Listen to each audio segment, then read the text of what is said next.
Mas vamos lá, meus irmãos. A aula de hoje é a aula de número 21. Nós estamos trabalhando a Confissão de Fé Batista de 1644, nossa primeiríssima confissão de fé. Eu sempre digo isso, documento importantíssimo para nós batistas, para nós que buscamos essa nossa tradição antiga, a nossa doutrina. Então, esse foi o primeiro documento que os nossos pais produziram em termos teológicos. A primeira declaração de fé que eles deram publicamente, né? Deixaram público isso. Então, a aula de hoje é a aula número 21. Nós estamos tratando do tema escatologia, escatologia. Estamos tratando do tema eclesiologia, a doutrina da igreja. Nós já vimos aqui sobre a igreja como sendo o reino de Deus e vimos também, na aula passada, a questão relacionada aos líderes da igreja, aos presbíteros da igreja e aos diáconos, que são figuras que também ocupam um ofício importante na igreja, estando subordinado aos presbíteros da igreja. Hoje nós vamos tratar sobre os sacramentos da igreja, e em particular o batismo. É o artigo número 39 e o artigo de número 40 da nossa confissão de fé, 39 e 40. Então eu vou ler aqui com vocês e na sequência nós vamos comentar esse texto aqui, tentar extrair dele lições, tanto teológicas como também práticas para a nossa vida. Então, artigo 39 diz assim: o batismo é uma ordenança do Novo Testamento, instituído por Cristo, a ser concedido apenas a pessoas que professam a fé ou que são discípulos ou ensinados, os quais, sob a profissão de fé, devem ser batizados.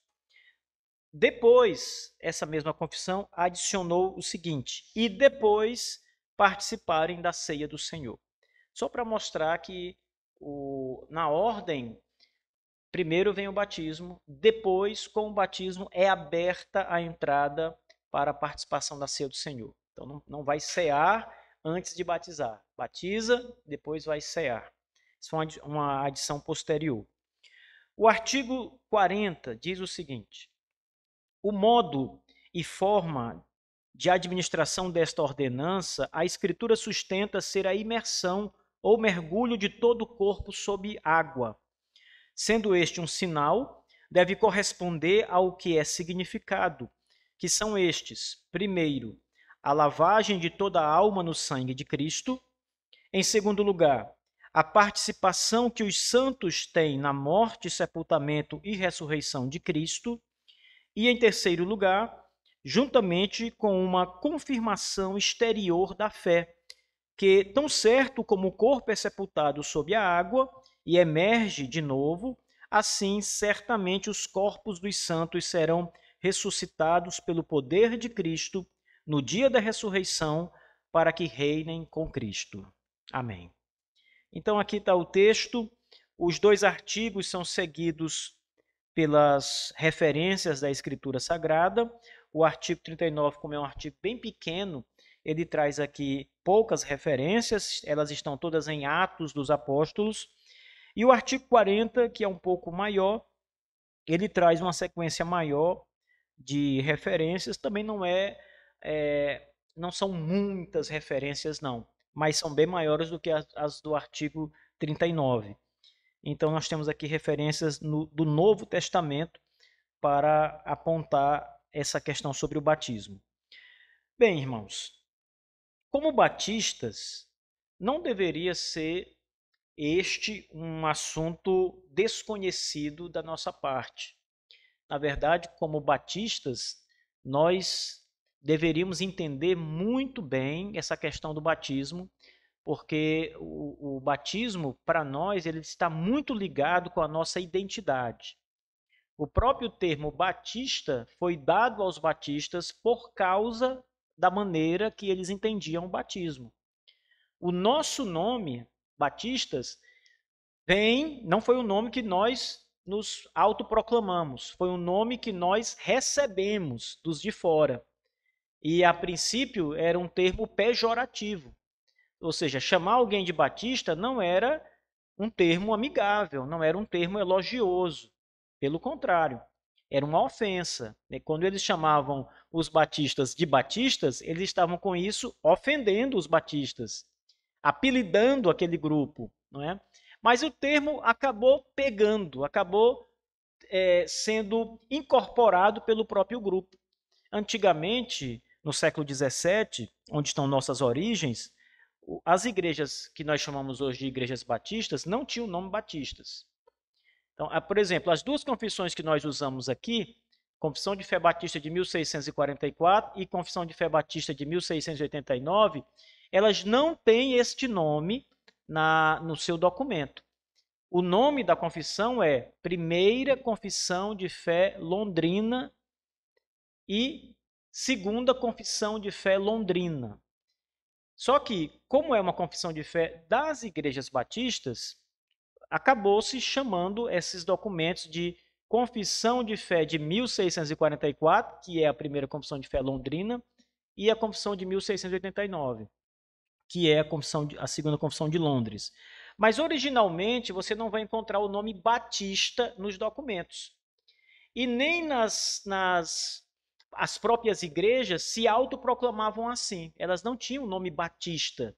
Elas se chamavam de nomes diversos. Por exemplo, há escritos do século XVII dos batistas que eles diziam que eram as igrejas que batizavam pelo caminho. Então, você é de que igreja? Aí eles diziam, nós somos daquelas igrejas que batizam pelo caminho. Não era um nome propriamente dito. Era uma forma de falar que eram igrejas que batizavam adultos. Enquanto pregavam, enquanto caminhavam, enquanto se espalhavam, iam batizando aqueles que iam crendo, batizando pelo caminho. Eles também se autoproclamavam como a igreja dos regenerados. Tudo isso dava a entender que eles discordavam abertamente do batismo de bebês, porque para ele a igreja era composta só pelas pessoas regeneradas. O que é uma pessoa regenerada? É uma pessoa salva, é uma pessoa que fez uma pública profissão de fé em Jesus, crê em Jesus. Se ela crê, ela é regenerada por Deus, ela é salva, então essa pessoa é batizada. Os batistas diziam que a igreja deles era a igreja das pessoas regeneradas, ou seja, não era igreja de bebês. Bebês estavam com seus pais, mas eles não eram membros da igreja. A igreja era só para aqueles que criam em Jesus Cristo. Só depois é que o nome Batista foi incorporado, né? Mas a princípio não foi assim. Ainda no século XVII, por volta de 1650, o termo Batista passou a ser usado pelos batistas. Ficou mais comum, foi se tornando comum e eles começaram a se chamar de batistas e a coisa foi assim até hoje, não é? João tem uma pergunta, não é?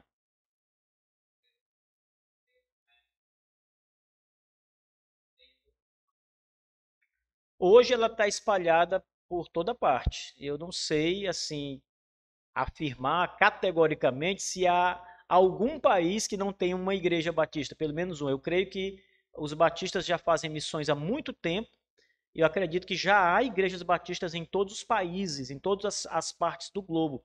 Talvez não em todas as micro-regiões do mundo. Tem lugar do mundo que não chegou ainda. Mas naquele país que aquele lugar faz parte, com certeza já chegou. Se a gente for falar sobre continentes, os batistas estão em todos os continentes. Agora, cada continente tem vários países, né? Eu penso que os batistas estão em todos os países, mas dentro dos países, os lugares mais difíceis, talvez não tenha ainda igreja em todos os lugares mais difíceis, né? É só a gente pensar na Amazônia. A Amazônia, meus irmãos, é uma floresta. Bem no meio dela está uma cidade, Manaus. E há muitas outras cidadezinhas, vilarejos espalhados ali. Tem lugar desses vilarejos que não há igreja batista, sabe? Mas está no Brasil, não é? Então, basicamente isso. Bom, então os batistas são aqueles que têm o batismo como algo muito importante na sua identidade, não só no seu nome, mas na sua identidade. Por que que nós, meus irmãos, fazemos tanta questão de falar para as pessoas que nós não batizamos bebês, que nós não reconhecemos os bebês como pessoas salvas, mesmo os nossos filhos, os nossos bebês? Então, filho de crente não é crente. Nós sempre batemos nessa tecla desde a fundação, do começo. Nós entendemos que os nossos filhos são uma dádiva de Deus para nós, os filhos são a herança do Senhor, mas que eles precisam receber a mensagem do Evangelho e crer em Jesus para serem salvos. Se eles não creem em Jesus, eles não poderão ser salvos. Eles não estão salvos porque são nossos filhos. Neste ponto, nós discordamos muito dos nossos irmãos presbiterianos, porque, embora eles ensinem que os bebês não são salvos, pelo menos alguns ainda têm isso, né? Dizem que os bebês não são salvos, eles afirmam que os bebês estão no pacto da graça, de maneira externa, né? Que é uma invenção, ninguém vai encontrar essa diferença na Escritura. Estar no pacto da graça significa estar salvo. Não há um pacto da graça interno e um externo. Só há um pacto da graça na Bíblia. E esse pacto envolve todos os cristãos, todos os crentes em Cristo Jesus. Então, nós discordamos porque nós dizemos o seguinte: o meu filho, quando nasce, ele não faz parte do pacto da graça. Ele não está no pacto da graça. O que vai me dizer que o meu filho está no pacto da graça é a fé que ele vai demonstrar em algum momento da sua vida. Então, quando eu perceber, quando o meu filho, no momento em que ele tiver capacidade de entender as coisas, de entender o que é o pecado e de entender que ele é um pecador e que ele precisa crer em Jesus para ser salvo, quando ele entender isso e crer nisso e declarar isso, eu vou entender que ele está no pacto da graça.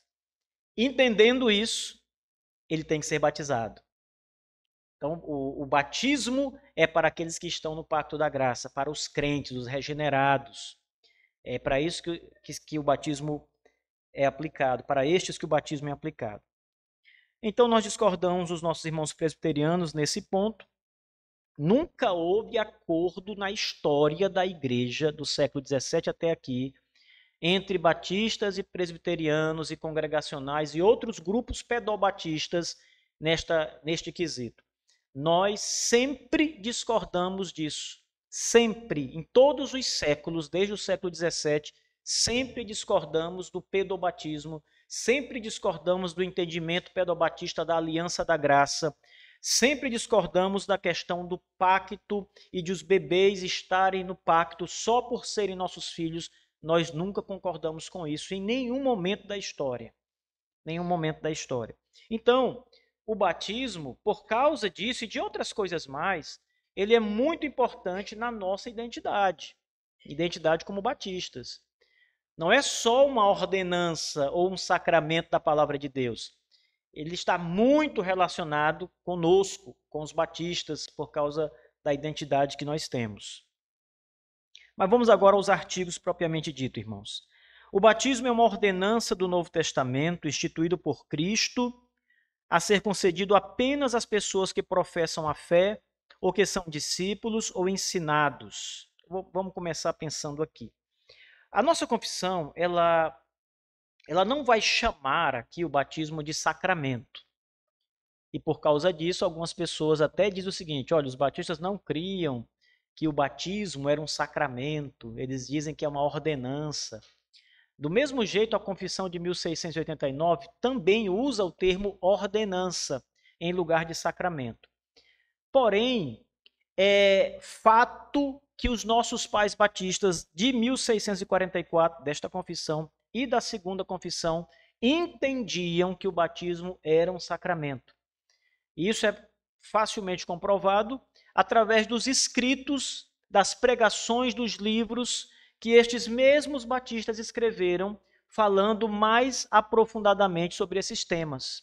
Então, você vai encontrar escritos variados, apontando e chamando o batismo de sacramento. Tem um livro que foi publicado em português, que é A Glória de uma Igreja Verdadeira, do Benjamin Kitt, que é um dos grandes nomes entre os batistas reformados, e lá nesse livro ele fala várias vezes do batismo como sacramento. O Catecismo Ortodoxo de Hercules Collins, que nós estudamos aqui na igreja, também vai dizer que o batismo é um sacramento. Então, apesar de que o termo sacramento não está na confissão, não significa dizer que os batistas não entendiam o batismo como um sacramento. Eles entendiam sim que era um sacramento, mas é uma ordenança também. Então, eles optaram pela linguagem de ordenança aqui no seu texto. E há, inclusive, uma explicação para isso, não é? Por que eles não usaram sacramento em lugar de ordenança, já que o termo sacramento é mais comum na linguagem reformada, né? Tem um artigo que explica isso. Havia uma relação entre o termo sacramento e um receio dos batistas serem confundidos em algum ponto com a doutrina católica romana do sacramento. Então, por causa disso, eles preferiram usar o termo ordenança aqui.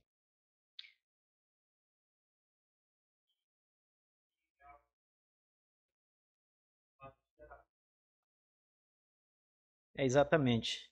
É preciso reformar, não é? Porque não é só a questão do batismo que é visto de maneira equivocada, só como memorial. Muitas outras doutrinas, né? Então, assim, é uma necessidade que a igreja, os batistas brasileiros têm de reforma. Tanto nessa questão eclesiológica, como em muitas outras questões eclesiológicas, mas também em muitos outros pontos da própria teologia. Tem que reformar.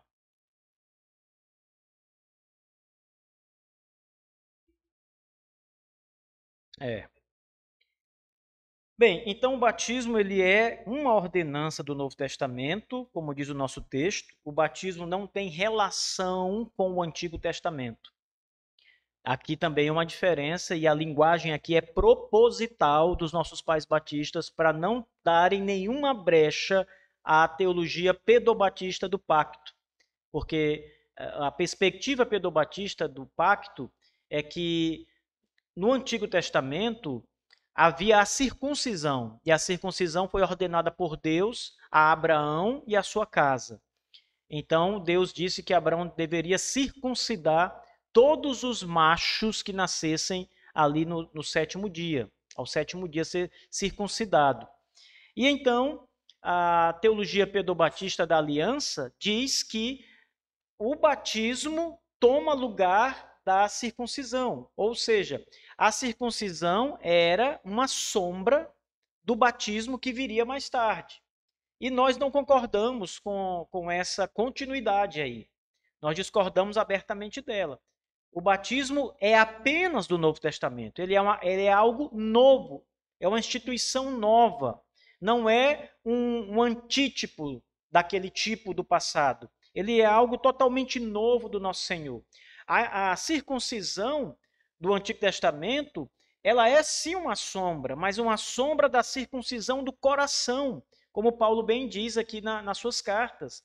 Paulo diz que hoje a circuncisão é aqui, no coração do povo de Deus, não mais no prepúcio. Então ele não tem nada a ver com o batismo. O batismo é uma instituição nova do Novo Testamento e que foi instituída pelo nosso Senhor Jesus Cristo. Não foi uma instituição apostólica, não foi uma instituição dos profetas do passado. Se bem que se fosse, não haveria nenhum problema, porque eram homens guiados e inspirados por Deus. Mas aqui foi o próprio Jesus quem instituiu. Quando ele está prestes a ser crucificado, nós temos ali a realização da primeira ceia do Senhor, não é? E com esta ceia do Senhor, ele institui a ceia, e com João Batista é instituído o batismo para o povo de Deus. Então, os sacramentos estão instituídos ali pelo nosso Senhor Jesus Cristo. E o batismo é para ser concedido somente às pessoas que professam fé, ou são discípulos, ou ensinados. Ou seja, o batismo é para aquelas pessoas que têm contato com o Evangelho de Jesus e já creem nele. É para os crentes. O batismo não é para pessoas que estão ouvindo o Evangelho, mas ainda não foram convencidos da verdade do Evangelho. Tem muita gente que vem para a igreja e não perde um encontro, mas ainda não foi convencido da verdade do Evangelho. Vocês lembram muito bem da história que eu contei de um pastor que o rapaz namorava lá com a moça, ia para a igreja todo dia, todo domingo, né? E o pastor disse: pai, eu vou batizar esse rapaz. E ele vai chamar o rapaz para batizar. O rapaz disse: não, pastor, não sou crente, não. Estou vindo aqui tem um ano para a igreja, mas não sou crente. Ele já tinha contato com a doutrina, mas não cria ainda. E o batismo é apenas, como diz os nossos pais batistas, para as pessoas que professam a fé. Ninguém mais pode ser batizado, irmãos. Eis o motivo pelo qual nós, batistas, batizamos pessoas que foram batizadas na infância. Agorinha, eu conversando ali com a irmã Naira, e ela falou que quando foi batizada, convidou a mãe dela para ir ao batismo, né? A mãe dela é católica romana, e a mãe dela disse: menina, tu já é batizada. Eu não vou para o teu batismo, não, tu já é batizada. Mas veja, ela foi batizada quando creu em Jesus. Esse, o seu segundo batismo, é o batismo correto, é o primeiro batismo, na verdade. O primeiro foi um banho que você não sabia de nada que se passava. Não tinha ideia do que estava acontecendo. Mas quando você conscientemente creu em Jesus e foi batizado, entendendo o que estava acontecendo, esse é o batismo da Bíblia. E esse é o batismo que nós batistas entendemos ser o único batismo nas águas. Quando você crê em Jesus de todo o seu coração e tem plena consciência do que está acontecendo. Então, apenas as pessoas que professam a fé são discípulos ensinados. E o batismo ele deve vir acompanhado ou antecedido, para usar uma expressão mais correta, sob uma profissão de fé. Ou seja, ninguém é batizado simplesmente porque disse que crê. Ah, eu creio, vou ser batizado. Não, ele precisa ser interrogado sobre sua fé. A sua fé precisa ser confirmada. Você está crendo nas coisas certas? Sua fé é em Cristo Jesus, mas é no Jesus das Escrituras ou no Jesus que você inventou na sua cabeça? As doutrinas que você entende são realmente as doutrinas bíblicas ou é alguma coisa esfarelada que você tem na cabeça? Então, antes das pessoas serem batizadas na igreja, elas passam por uma profissão de fé. Vocês estão acostumados a ver isso aqui, não é? Antes do batismo, sempre os irmãos vêm aqui, vão responder aquela sabatina, para depois serem batizados. De repente chega um irmão aqui que não crê que Deus é o único Deus. Não, pastor, Deus é Deus, mas tem outros. Não, aí não vai ser batizado, né? Sua fé não é bíblica. Então, a menos que você entenda a verdade, creia nela, você não será batizado. Então, a pública profissão de fé, meus irmãos, como o nome diz, ela é uma ocasião em que a pessoa que vai ser batizada, ela é colocada diante da igreja, por isso pública, diante da igreja, e ela vai responder às questões que a igreja levanta, primeiro pelo pastor da igreja, que coordena aquele momento, e depois pela congregação que vai fazer ali as perguntas que julgarem necessárias em relação ao evangelho, para saber se a nossa irmã realmente é crente. Ah, pastor, a irmã é crente, talvez seja mesmo crente, mas talvez não seja batista. Talvez ela diga: não, meus filhos vou batizar quando eles nascerem. Então, não, essa não é a igreja para você. Você deve ir para uma igreja pedobatista, que entende assim. Então, é preciso dar entrada à membresia da igreja aquelas pessoas que realmente são crentes em Jesus. E, no nosso caso, batistas que realmente são batistas, que têm a nossa mesma convicção de fé. E, como diz o artigo 39, só depois é aberta a elas a porta para a participação da ceia do Senhor. Nós vamos ter algumas passagens, irmãos, interessantes, eu não vou lê-las hoje para vocês, mas está em Atos 2, do 37 ao 38, Atos 8, 36 ao 38 e Atos 18, verso 8. Depois vocês podem até anotar e consultar essas passagens que vai referendar o que nós acabamos de falar. O artigo 40, ele diz agora sobre como realizar o batismo. Primeiro, o que é o batismo, quem deve ser batizado e agora como deve acontecer o batismo. E mais uma vez, os nossos pais estão sendo aqui, nossos pais batistas, estão sendo bem diretos, porque eles querem mostrar que a maneira como nós entendemos o batismo em relação à forma do batismo também é diferente da maneira como se entendia lá no século XVII. Então, se você for numa igreja pedobatista, você vai participar, por exemplo, assistir um batismo que acontece, você vai ver que o pastor ele estará ali numa pia batismal ou mesmo só segurando um bebê e ele vai estar com um pouco de água, qualquer vasilhame, um jarrinho, alguma coisa assim, e ele vai simplesmente derramar sobre a cabeça do bebê, certo? Esse não é o modo correto de batizar. Então, os batistas também discordam de que essa é a maneira correta de realizar o batismo. O batismo, além de ser só para crentes, tem que ser realizado da maneira bíblica, da maneira que as Escrituras apresentam o batismo. E o texto diz: o modo e forma de administração desta ordenança, a Escritura sustenta ser a imersão ou mergulho de todo o corpo sob água. Esse texto eu acho tão interessante, irmãos, porque os nossos pais poderiam ter escrito assim, e não estava errado. Mas eles poderiam ter escrito assim: o batismo, tarará, nós sustentamos ser a imersão, não é? Porque realmente eles sustentavam isso. Mas o que é que eles dizem? A Escritura diz que é a imersão ou o mergulho de todo o corpo na água. Então eles estão mostrando aqui que não é uma questão simplesmente denominacional. Não é uma questão de um grupo que crê assim. É a Escritura que ensina assim, por isso aquele grupo crê daquela forma. Isso aqui é muito importante porque está pautando, os batistas estão pautando o seu entendimento pela Escritura. É por isso, irmãos, que nós fazemos tanta tempestade nessas questões do batismo. Tem igrejas batistas, por exemplo, que recebem pessoas no seu hall de membros sem o batismo, pessoas que foram batizadas na infância e já são crentes. Vêm de uma igreja pedobatista e eles chegam na igreja, então são recebidas sem passar pelo batismo. Isso tem muitas implicações, isso é errado de muitas formas.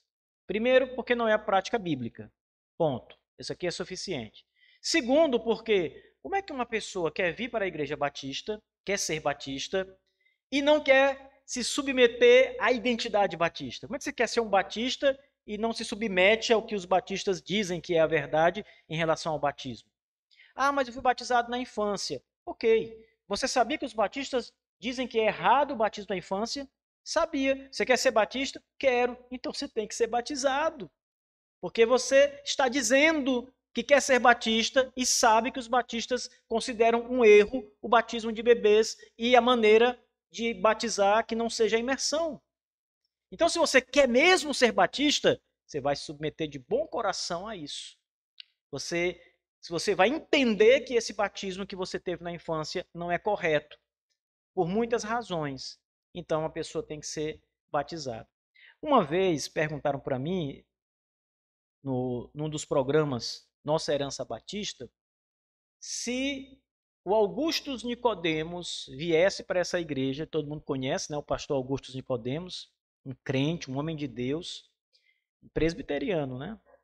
Um dos homens que me ajudou muito no meu conhecimento. Né? Eu ouvi demais o pastor Augusto Nicodemos, tive aqui uma aula com ele no seminário, li muitos livros que ele escreveu. E uma pessoa perguntou, eu estava falando sobre esse assunto, e veio uma pergunta: pastor, se o pastor Augusto Nicodemos fosse para a sua igreja, quisesse ser membro da sua igreja, o senhor ia exigir que ele fosse batizado? Claro, sim. Se chegasse aqui o doutor Augusto Nicodemos e dissesse: eu quero participar dessa igreja, ser membro dessa igreja, eu ia dizer para ele: o senhor tem que ser batizado. Aliás, vou abrir aqui uma alteração, porque o doutor Augusto Nicodemos foi batizado por imersão por uma igreja batista. Ele mesmo já disse isso em várias ocasiões. E eu conheci um membro da igreja em que ele foi batizado e confirmou isso também. E eu mesmo perguntei a ele sobre isso e ele confirmou que foi batizado por imersão numa igreja batista. Apesar de hoje ser presbiteriano, não é? E vem de família presbiteriana. Então, mas digamos que isso não tivesse acontecido e ele fosse um presbiteriano batizado na infância, etc. Teria que ser batizado. Qualquer pessoa, meus irmãos, teria que ser batizado. Nós recebemos nas igrejas pessoas crentes, mas essas pessoas, para serem batistas, têm que ser submetido ao batismo da maneira correta. E o batismo da maneira correta é a imersão ou mergulho de todo o corpo sob a água. Aqui também tem algo interessante, porque na história da igreja já houve vários tipos de batismo, várias formas de batismo. Tem a aspersão, que é aspergir ou jogar assim as gotículas, né? Vocês já viram os padres, por exemplo, quando estão ali molhando um galinho e vão batizar uma criança, eles ficam fazendo assim, ó? Ou então com um instrumento que eles usam assim que sai as gotinhas, inclusive usam muito para água benta, né? Ali. Então, ali é a aspersão. A afusão é derramar a água sobre a cabeça. Você pega uma jarrinha, uma cuia, qualquer coisa, e derrama a água na cabeça. Vem mais água aí na aspersão do que na afusão do que na aspersão, né? Mas houveram também outras formas de batizar na história da igreja. E uma delas é a chamada meia imersão. Como é essa forma? Uma pessoa entrava num tanque ou num rio, com a água aqui cobrindo os joelhos, mais ou menos, um pouco d'água, e a pessoa que ia batizar pegava uma mãozinha cheia d'água e derramava na cabeça daquela pessoa. Ela estava coberta até as pernas aqui, e alguém vinha e derramava água na cabeça. Isso também não é o batismo da Bíblia. O batismo da Bíblia é a imersão completa, ou seja, mergulhar a pessoa completamente na água. Não pode ficar um braço de fora, tem que mergulhar na água, sepultar na água. E a confissão diz o seguinte: sendo este, a imersão, um sinal deve corresponder ao que é significado, que são estes. O que a imersão significa? Primeiro, a lavagem de toda a alma no sangue de Cristo. Então, quando nós batizamos uma pessoa, simbolicamente, aquele mergulho que a pessoa dá, aquela lavagem com a água, simboliza a lavagem da pessoa pelo sangue de Cristo que purifica os pecados. Prestem bem atenção, que isto é simbólico, para vocês não pensarem que quando uma pessoa é batizada, ela é purificada. Quem pensa assim é o catolicismo romano. Por isso que ele batiza os bebês, né? Para ser salvo logo, que para ele batizou é salvo automaticamente. Nós também não pensamos assim. Simbolicamente, aquela água representa o sangue do Salvador Jesus. E o sangue de Jesus, diz o texto, nos purifica de todo pecado. Não é isso? 1 João. O sangue de Jesus nos purifica do pecado. Então, quando alguém é batizado, a água é o sangue e o sangue nos purifica do pecado. Simbolicamente, está se dizendo que aquela pessoa já foi purificada pelo sangue de Cristo. Esse é o primeiro significado do batismo. Em segundo lugar, e por que não pode ser só um derramar da água? Porque todo ser é purificado com o sangue de Cristo. Não é só a cabecinha que foi purificada, mas é todo o ser. Só a imersão representa a totalidade, a imersão completa. Em segundo lugar, a participação que os santos têm na morte, no sepultamento e na ressurreição de Cristo. Ou seja, quando Jesus morreu, ele foi sepultado, morreu, foi sepultado e ressuscitou ao terceiro dia, não é? O batismo por imersão, apenas o batismo por imersão, simboliza o sepultamento, a morte e o sepultamento na água. Então, quando alguém é coberto pelas águas do batismo, mergulhado ali na água, aquele mergulho, irmãos, ele tem um simbolismo espiritual. Ele simboliza a sua morte para o pecado. E quando você volta, simboliza a ressurreição. Morte e ressurreição, a mesma coisa de Jesus que morreu e ressuscitou. Ele venceu a morte e o pecado e ressuscita dos mortos. Só a imersão completa tem esta simbologia. E isso é falado pelo apóstolo Paulo em duas partes do Novo Testamento. Romanos, Paulo vai dizer que o batismo, pois, que simboliza, fala sobre a morte e a ressurreição, e ele fala também em Colossenses sobre isso. Em terceiro lugar, juntamente com uma confirmação exterior da fé, que tão certo como o corpo é sepultado sob a água e emerge de novo, assim certamente os corpos dos santos serão ressuscitados pelo poder de Cristo no dia da ressurreição, para que reinem com Cristo. Por último, irmãos, quando alguém é batizado por imersão, esta pessoa que só é batizada quando crê em Jesus e no Evangelho como um todo, ela está, ao ser batizada, passando uma informação. Por isso que a nossa confissão vai dizer que é uma confirmação exterior da fé. Ou seja, a pessoa está dizendo: eu sei que um dia eu vou morrer, mas eu também sei que eu vou ressuscitar dos mortos no último dia. Então, o batismo representa a morte e a ressurreição no último dia. E a pessoa que é batizada está dizendo isso. Vocês perceberam como é importante estudar sobre o batismo? Como é importante que as pessoas que serão batizadas saibam destas coisas, irmãos. Vocês entenderam que alguém que vai ser batizado está dizendo isso às pessoas, embora ela não fale, mas ela está dizendo: eu vou ressuscitar no último dia em Cristo Jesus, o meu Senhor. Eu creio que vou ressuscitar. E quando ela é batizada e sobe, ela está dizendo exatamente isso. Então é uma maneira exterior de declarar a verdade, de testemunhar sobre o Evangelho. Esses são alguns, muito importantes, os principais simbolismos ou significados do batismo cristão que nós batistas entendemos e pregamos ao longo de toda a nossa existência. Eu quero incentivá-los, meus irmãos, a entender algumas coisas importantes aqui e manter isso no coração de vocês, né?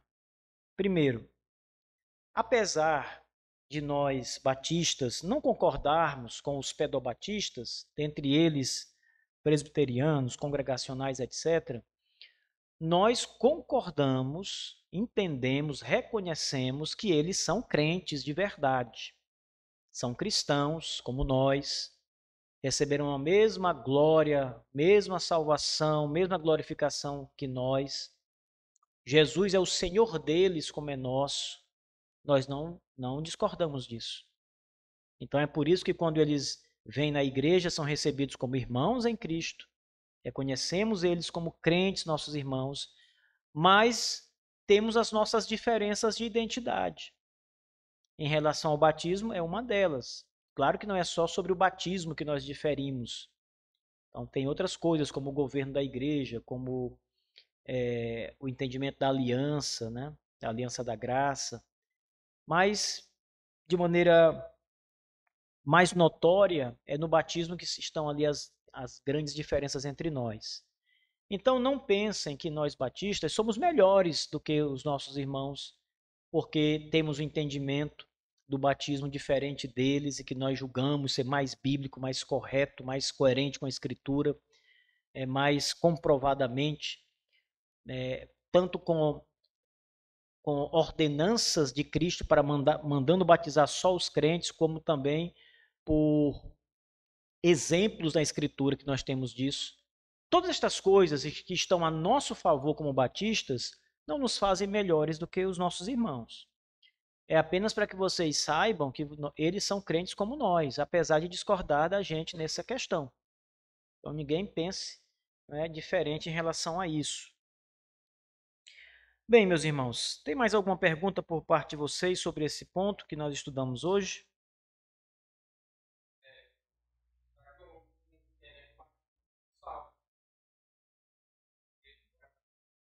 Boa colocação, Leandro.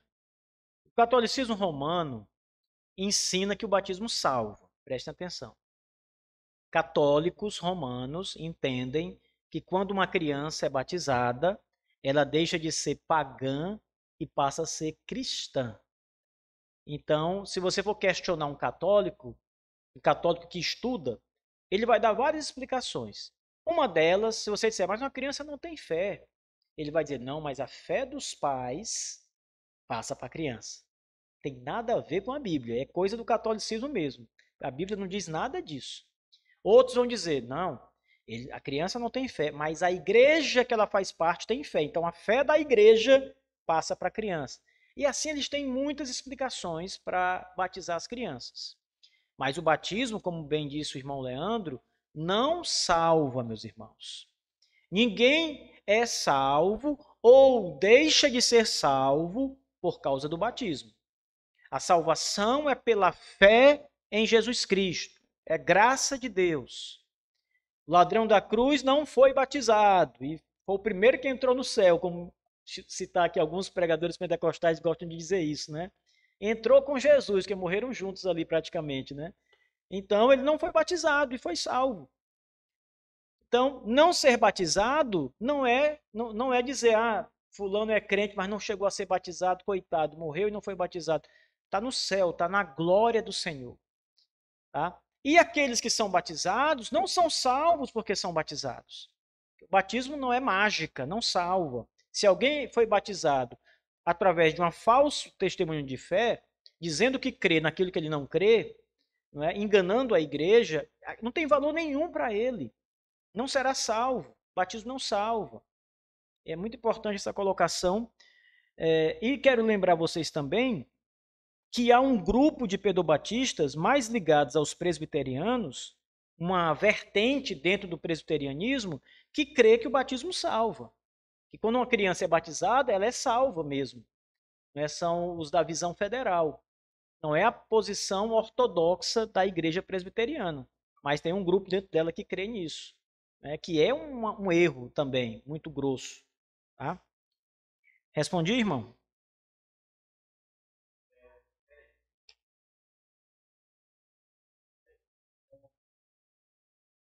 Deixa eu tomar um pouquinho.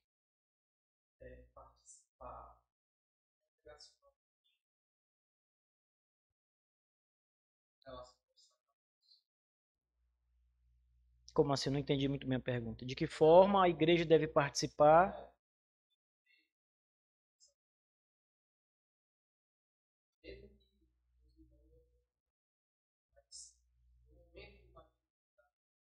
Você está falando uma questão de reverência, coisas assim?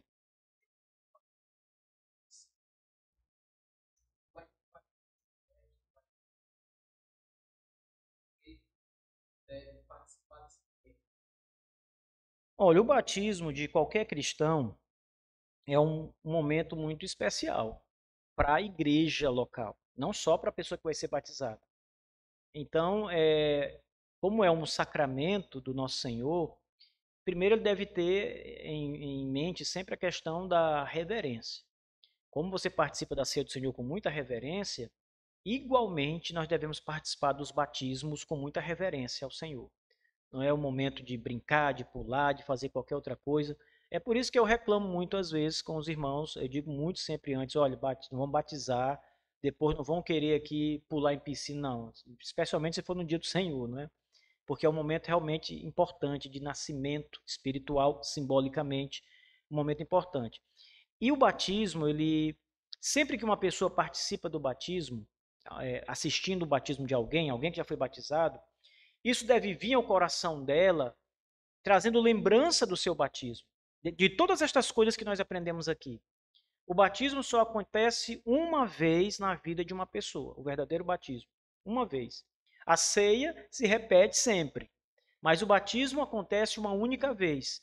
Então, apesar de que ela só é batizada uma vez, sempre que ela participa do batismo de um irmão, ela deve vir à mente o seu batismo e as coisas que ela professou diante de Jesus Cristo e da igreja local.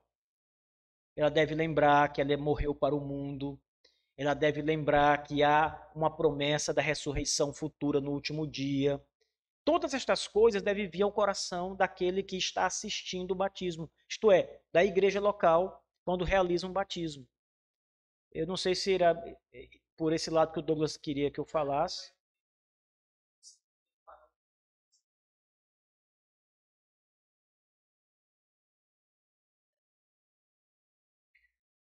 Bom, certamente é um momento de grande alegria na igreja, porque batismo é sinal de salvação, de pacto da graça, né?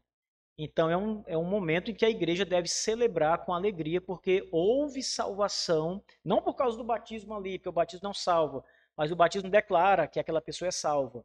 Então isso deve trazer grande contentamento, grande alegria à igreja do Senhor, a todos aqueles da igreja local.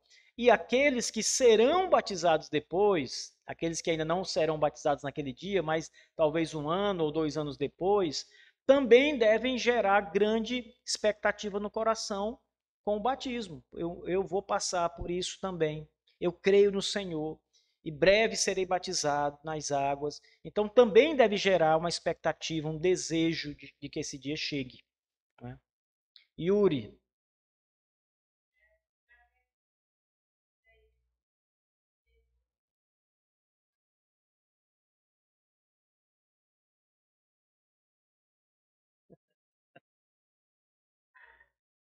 se for no sábado, Saturday, vamos deixar claro, não é o sábado cristão, o sétimo dia. Aí, continue.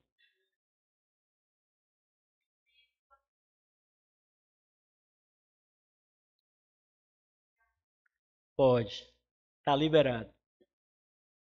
Se for num dia que não seja o dia do Senhor, depois que a cerimônia do batismo terminar, tudo tiver consumado ali, tivermos terminado, aí a piscina está liberada, né? Boa pergunta, Yuri. Deixa só o irmão fazer ali, levantou a mão.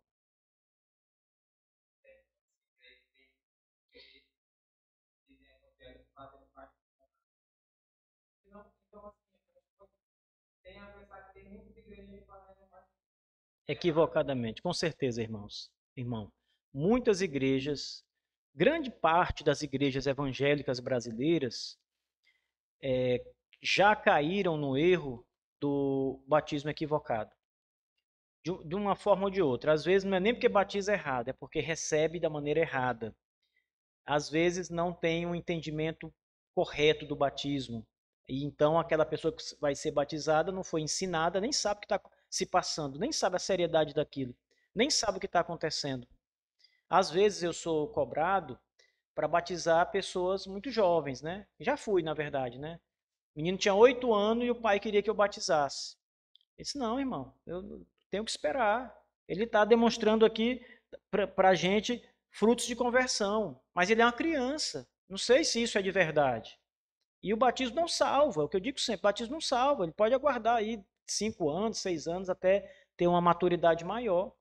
Às vezes, irmãos, acontece de nós conversarmos com pessoas adultas e elas professarem diante da gente uma profissão de fé crível, ou seja, que você vê e diz que é verdade, e depois abandona tudo. Então, até os adultos erram assim, não são firmes nisso, quanto mais uma criança que não tem maturidade. A gente tem que esperar. Não há uma idade exata, a idade é a idade da maturidade. Tem gente que com 12, 13 anos está maduro, outros com 15 não estão muito ainda, né? Parece um bebê. Então você tem que ter maturidade para ver. Agora eu entendo que está apto aqui, tá? Ele tinha pedido primeiro, Leandro. Não, pode falar. Você pediu primeiro.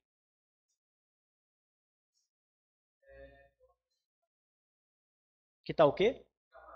Sim.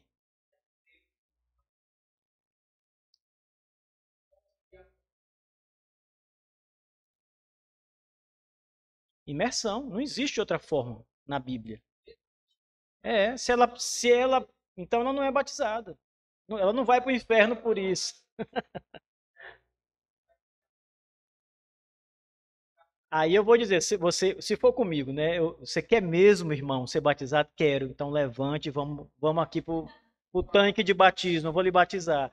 Se ela disser que não consegue se levantar, então eu não consigo lhe batizar de outro jeito. Só se eu lhe carregar no colo.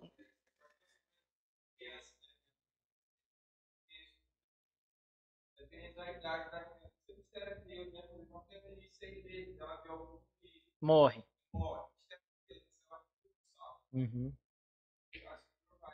A nossa confissão, Leandro, ela diz o seguinte, que as crianças eleitas.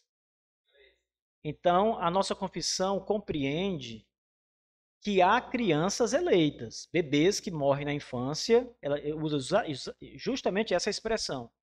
As crianças eleitas que morrem na infância. Com essa expressão, nós estamos afirmando que existem bebês eleitos de Deus que morreram na infância e eles serão salvos. Mas nós não estamos afirmando que todos os bebês são eleitos de Deus e serão salvos. É diferente. Quando isso acontece comigo, vamos supor, o filho de um crente morre na infância. Eu vou orar com essa pessoa para consolar o coração dela, Deus consolar o coração dela. E em relação ao filho dela, eu vou dizer, meu irmão, creia nas promessas de Deus. O Senhor disse que há muitos bebês que estão eleitos. Eu não posso dizer que o seu filho é um deles, nem negar isso. Eu creio e quero crer que seu filho seja um dos que estão entre os eleitos de Deus. Console com isso, com a soberania de Deus nesse ponto. O que nós não podemos, o que eu acho que é pecado não, desculpe, que não é bíblico, é você dizer o seguinte, toda criança que morre na infância está salva. Tem gente que crê assim, eu não vou brigar com quem crê assim, entendeu? Mas não dá para provar isso pela Bíblia. É uma fé que a pessoa tem, entendeu? Eu quero que essa fé seja verdadeira. Então, se um dia eu chegar no céu e Deus disser, olha, sabe, você disse que os eleitos serão salvos, mas que nem todos os bebês são eleitos, que não dá para afirmar isso, pois todos os bebês são eleitos e estão salvos. Amém, Senhor. Obrigado por isso. É o que eu desejo.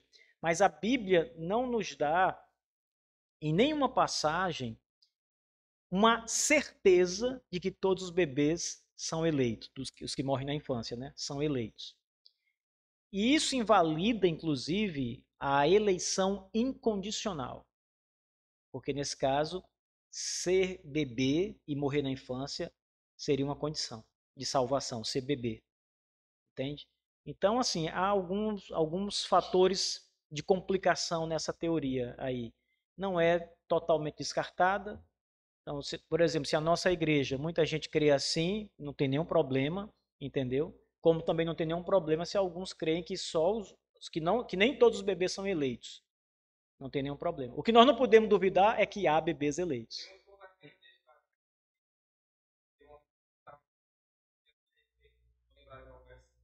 Eu sei. Deixai vir a mim, né? Em primeiro lugar, não eram bebês. Não eram bebês porque eles podiam ir até Jesus, né? Não estavam no colo ainda, né? Não sabemos exatamente a idade daquelas criancinhas ali. E assim, tem muita questão exegética que envolve esse texto que a gente pode depois falar mais demoradamente sobre ele, o significado dessa passagem. Não dá tempo agora. Mas é um bom texto sobre isso. Encerramos. Vamos orar, irmãos, e, aliás, vamos para o nosso momento de oração, né? Só 2 minutinhos para quem quiser levantar e beber água e depois cada um retorne para o seu lugar.